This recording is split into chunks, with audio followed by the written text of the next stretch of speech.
우리는 오늘까지 3번에 걸쳐 지금 하나님의 선물이라는 큰 주제 아래 선물의 의미가 무엇인가에 대해서 말씀을 좀 나누고 있습니다. 이제 다음 주까지 이 주제가 이어질 텐데, 우선 석주에 걸쳐, 정확히는 지난주 그 앞선 2주에 걸쳐 우리가 무슨 얘기를 듣고 함께 했는가를 오늘 본문의 연결선상에서 좀 맥락을 먼저 살펴보도록 하겠습니다. 우선 하나님은 기대하지 않았던 선물을 우리에게 주셨어요. 우리가 죽어 있을 때, 연약할 때, 아직 죄 아래 있을 때 우리에게 예수 그리스도라는 선물을 주셨어요. 사실 이것은 고대 시대에는 있을 수 없는 개념입니다. 고대인들의 선물은 선물을 받을 만한 사람에게 선물을 줘야 평판과 체면이 올라가요. 근데 그렇지 못한 사람에게 선물을 줄 때는 체면과 평판이 깎여집니다. 평판과 체면은 고대 시대의 사람들에게는 목숨만큼이나 중요한 주제였습니다. 근데 하나님은 그 시대의 모든 개념을 엎으시고 선물을 받을 자격이 없는 우리에게 그리스도라는 선물을 주셨어요. 두 번째는 왜 선물을 주셨나? 고대 개념으로는 누군가의 선물을 줄 때는 첫째가 내가 너하고 새로운 관계를 형성하고 싶다. 이런 새로운 관계에 대한 희망을 담아서 선물을 주는 거예요. 그리고 두 번째는 상응성인데, 내가 이 정도의 이런 값어치의 선물을 주었으니 그대도 거기에 상응하는 어떤 기대를 내가 갖고 있다. 기대. 이것이 선물에 담아졌던 중요한 핵심 가치라고 말씀을 드렸죠.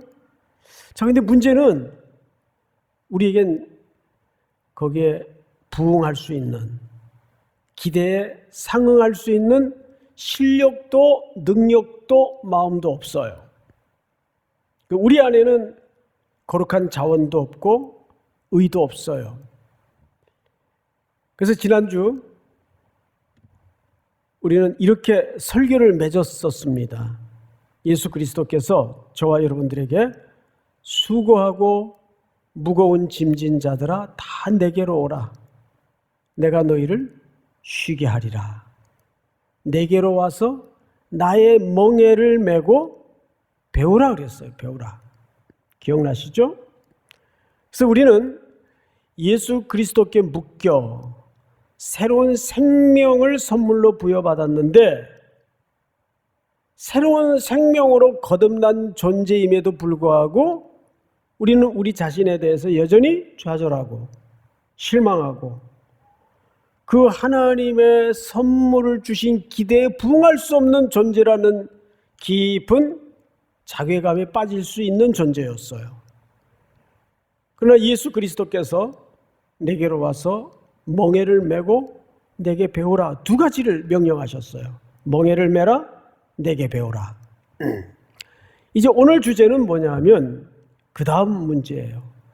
그러면 그 멍에를 왜 메야 되는데, 두 번째는 그 멍에를 메고 어디로 갈 건데, 이제 목적과 방향성의 문제를 나눌 겁니다. 그것이 오늘 본문 로마서 12장 1절에 담아진 중요한 핵심 원리예요. 자, 로마서 12장 1절을 좀 볼까요? 그러므로 형제들아, 내가 하나님의 모든 자비하심으로 너희를 권하노니, 이렇게 돼 있어요. 자, 앞을 좀 보실까요? 여기 권한다라는 말을 썼어요. 얼핏 이 언어의 뉘앙스는 이래 들리지 않습니까? 아, 이건 뭐 꼭 필수는 아니고 해도 되고 안 해도 되는데 뭐 가능하면 했으면 좋겠다. 그 정도 차원이 아니에요. 이 원문의 뉘앙스를 그대로 살리자면 강력한 권고예요. 이제 번역이 조금 충분하지 못해요. 이거 꼭 해야 된다. 근데 이게 문제가 있어요.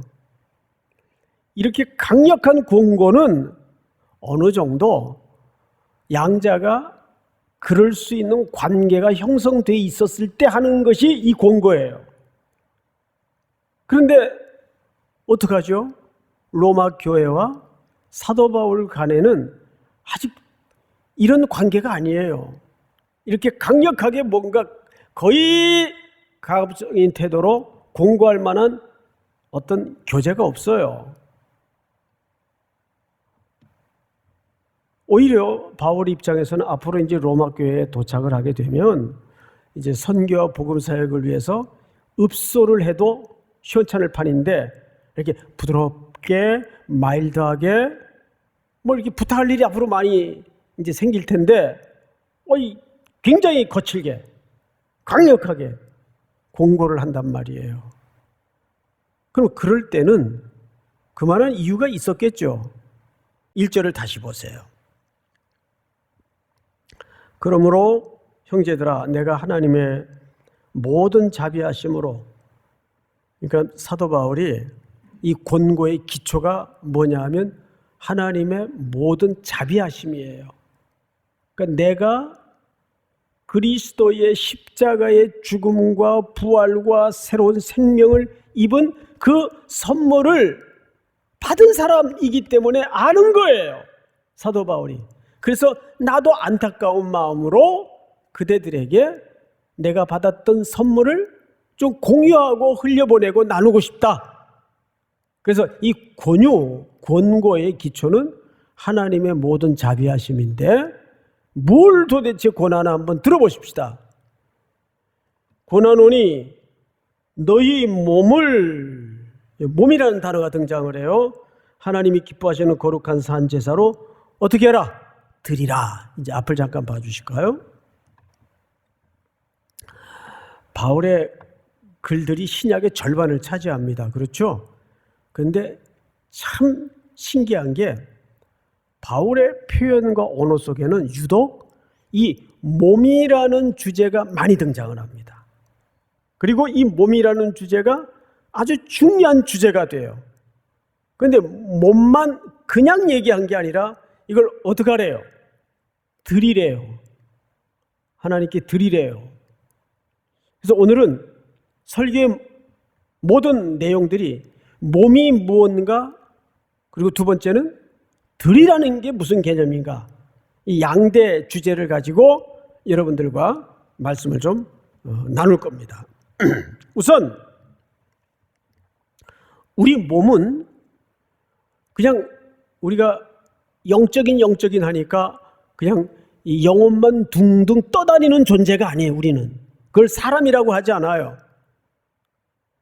우리가 사람으로서 온전해지려면 그 영혼과 정신과 이 모든 것들이 보이지 않는 실체들이 어디에 담아지죠? 우리 몸에 담아져요. 몸. 그걸 사람이라고 합니다. 예수님도 이 땅에 오실 때 뭘 입고 오셨죠? 몸을 입고 오셨어요. 몸이 중요하지 않으면 그냥 영으로 오셔도 되잖아요. 그리고 그것뿐만이 아니에요. 십자가에 죽으신 이후에 사흘 만에 부활하신 후 영혼만 부활하셨나요? 아니에요. 새로운 몸으로 부활하셨어요. 몸은 굉장히 중요해요. 그런데 이 몸이 더 나아가서 어떻게 중요하냐 하면 우리는 몸으로 사람과 관계를 형성해 나가요. 자, 제일 먼저 만나면 요즘은 이 코로나 때문에 그럴 수 없지만 우리 보통 허그를 하거나 악수를 해요. 악수를. 이게 몸이에요. 몸이 나가요. 또 몸의 신체 기관 중에 하나인 눈으로 사람을 봐요. 그래서 이 몸은 놀랍게도 타인과 관계를 형성하는 뭐가 됩니까? 도구가 됩니다. 도구. 그래서 몸이라는 것은 타인과 관계를 형성하는 도구로서 중요한 기능을 가져요. 자, 그런데 여기서 제가 여러분들에게 질문을 하나 드릴 테니까 꼼꼼하게 한번 생각을 해보세요. 우리 모니터로 예배 드리는 분들도. 근데 우리는, 이 몸은, 더 나아가서 사람은 무의식이 지배를 합니까? 의식이 지배를 합니까? 어느 쪽일 것 같아요? 무의식이 우리를 지배해요. 요즘 흔히 현대인들 자주 쓰는 표현이 루틴이라는 말을 하죠. 무의식은 어떻게 형성이 됩니까? 단박에 형성이 되던가요? 아니에요. 무의식은 오랫동안 시간을 걸쳐서 침착되고 또 형성되고 만들어져서 그 사람의 내면이 형성이 돼요. 그러면 그게 이제 우리 속에 오랜 세월 무의식으로 자리 잡죠? 그러면 우리가 생각도 안 하고 있는데, 의식도 안 하고 있는데, 어떤 때는 몸이 저절로 반응할 때가 있고, 툭 건드리면 그 생각이 저절로 튀어나올 때가 있어요. 그게 의식이 동기를 주는 겁니까? 무의식이 발동을 일으키는 겁니까? 무의식이 발동을 일으키는 거예요.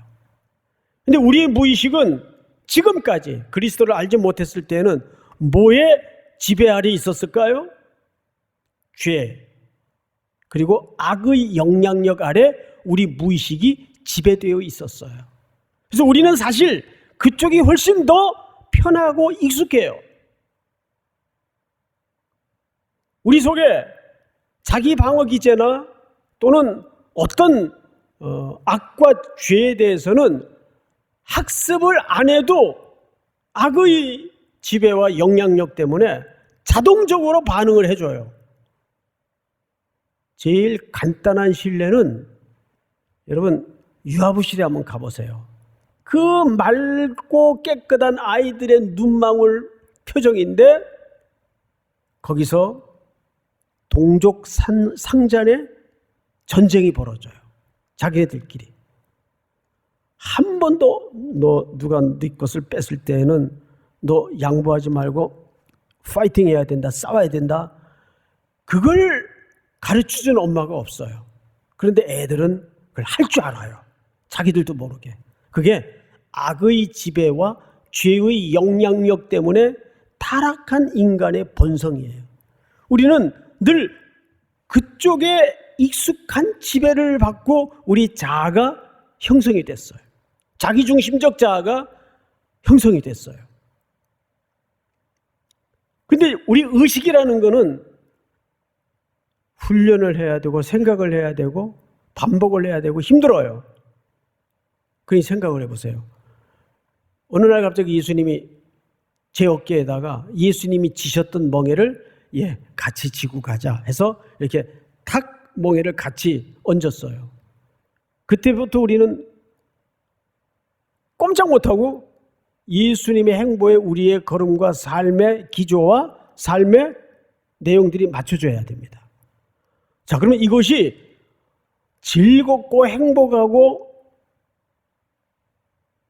기쁜 행로겠습니까? 불편하고 힘겨운 행로겠습니까? 불편하고 힘겨운 행로일 수밖에 없어요. 왜?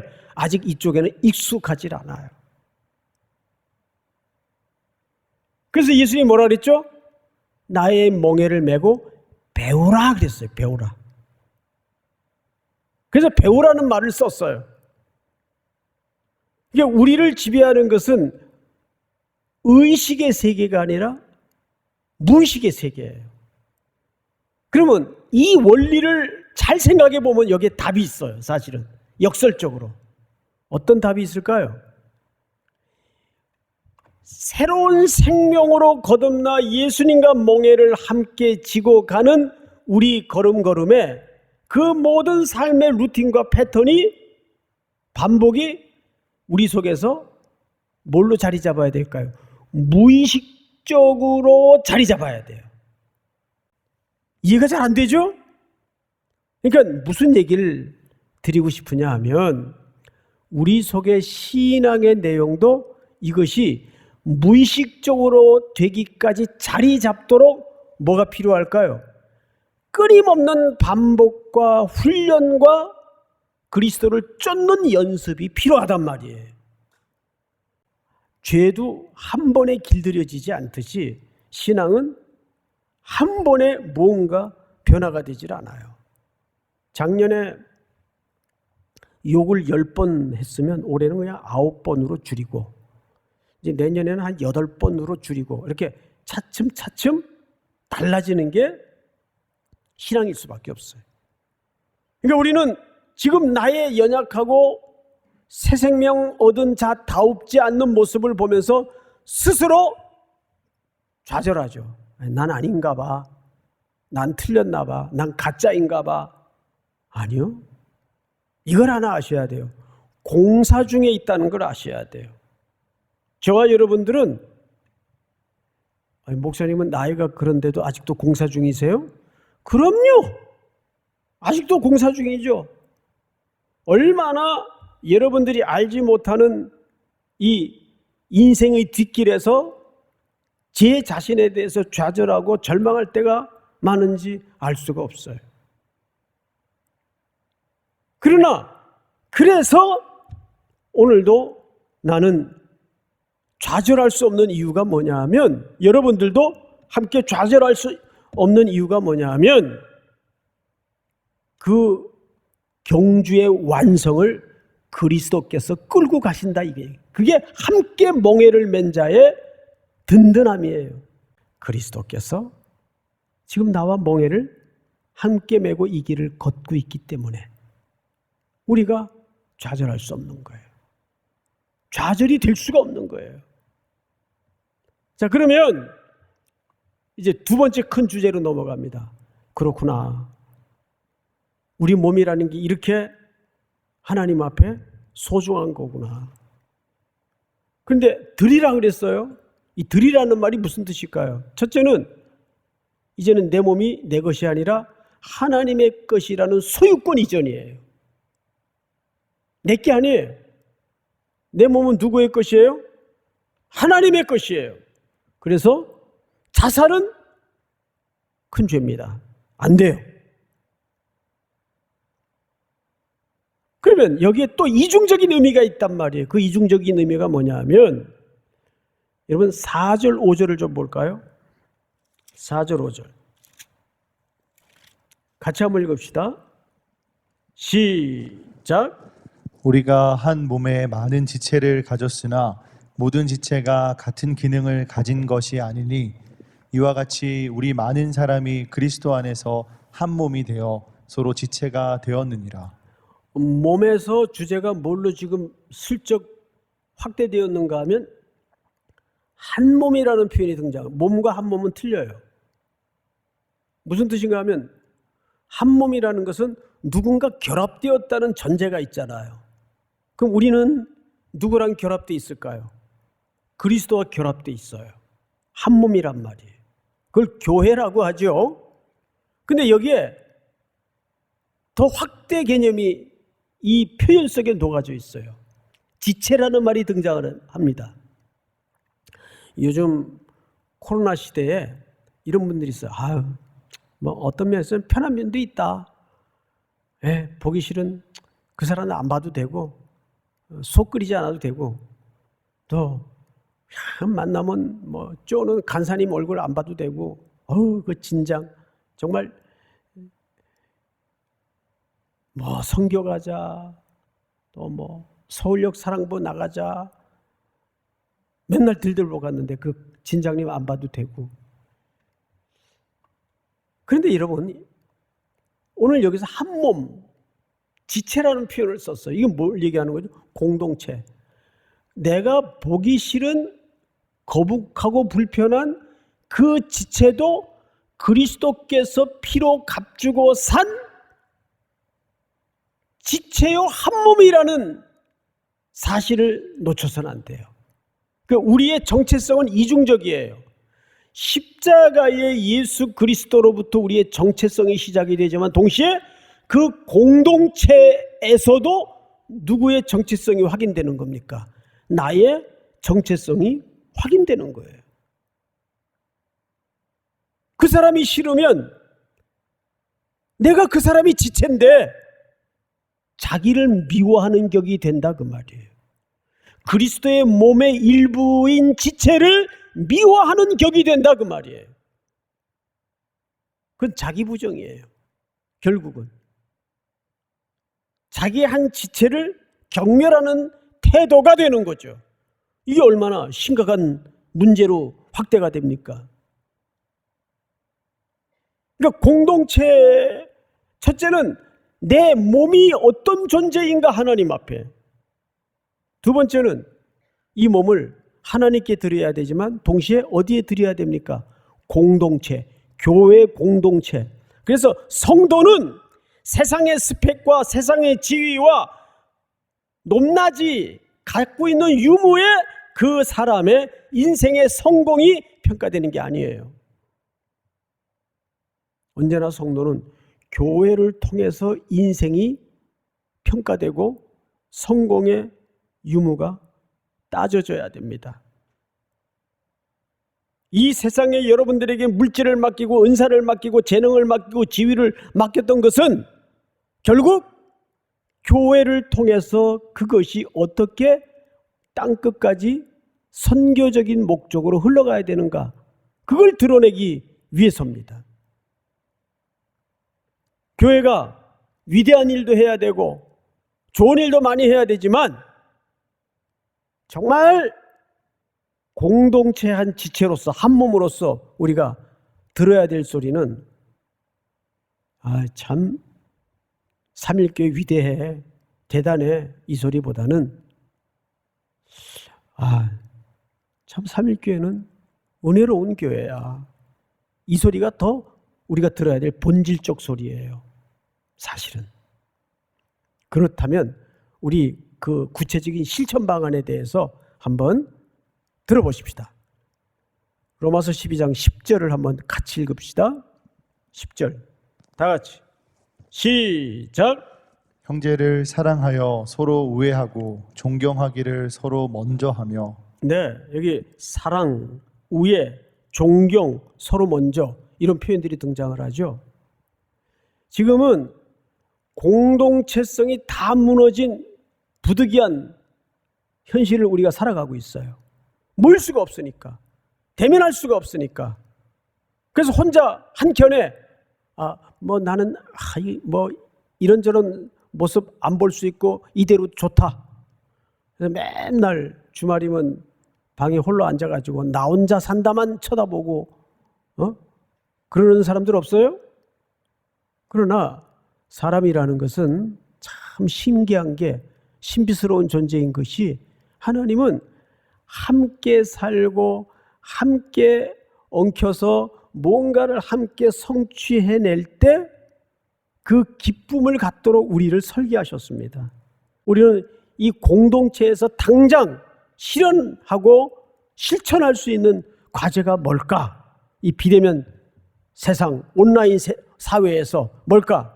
우선 가상 공간이라는, 그래도 이 공동체성을 묶어놓는 희미하나마 공간이 있어요. 거기에다가 우리가 글을 쓰고 댓글을 달고 할 때 디스하는 말, 남을 까는 말, 공격성 발언, 이런 것을 안 해야 돼요. 이제 저도 회개를 하고 절대 거친 말, 공격적인 표현, 이단 옆차기 하는 이모티콘, 이런 거 안 날릴 테니까 여러분들도 좀 어색하겠지만 처음에는 따뜻한 말, 그런 것들이 주님이 정말 원하는 공동체의 깊은 내면의 요구예요.